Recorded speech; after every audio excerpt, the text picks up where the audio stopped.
Maqaa Abbaa, kan Ilmaa, kan Hafuura Qulqulluu, Waaqa tokkoo. Ameen. Waaqayyoos jedhe, koottaa akka bifa keenyatti, akka fakkaattii keenyattis nama yaa uumnu. Seera uumamaa boqonnaa 1 lakkoofsa 26.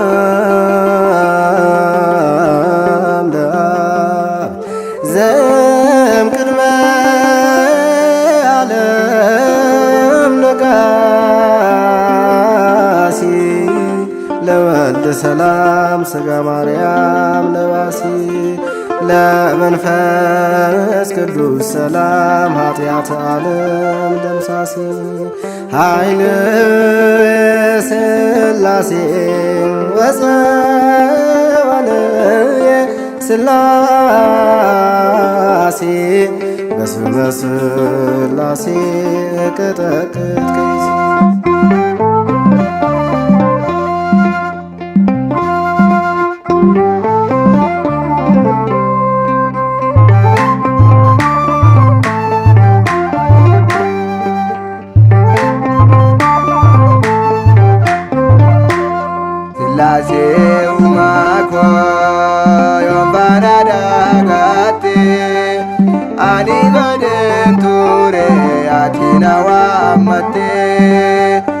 Ani badenture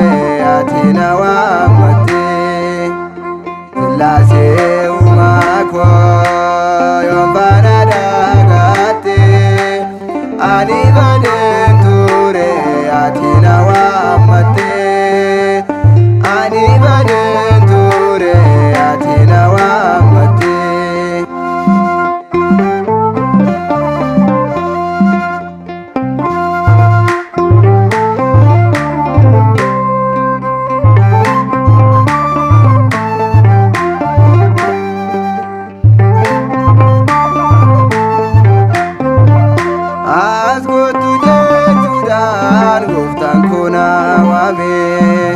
Dandi dubo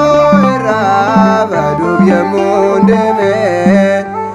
Isa tuna wame ilma kona jechun Ina koda bilos abanko anarra ifajun Silase umako yombana dagate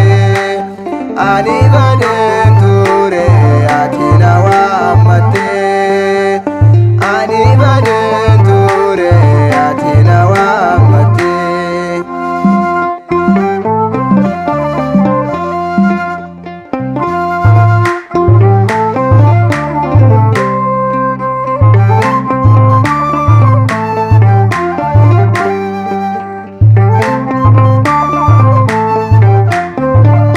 Dinera midudab nanno koti marse Silase wamate isatnarra jabse Qulqullu Mikaa'el gara kooti erge Diinota kootirra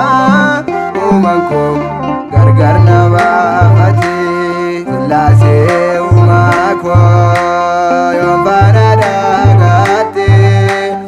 Ani badenture atina wamate Ani badenture atina wamate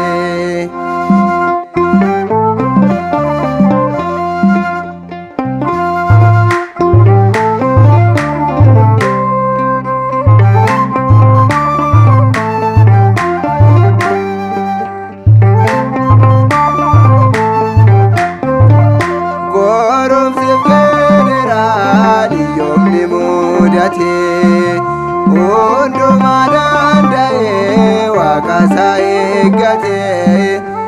obsafa amantaadhaan jabaate dhaabate gonfoo bara bara hin dabarre badhaasa argate Sillaasee uumako yombana dagate ani badenture atina wamate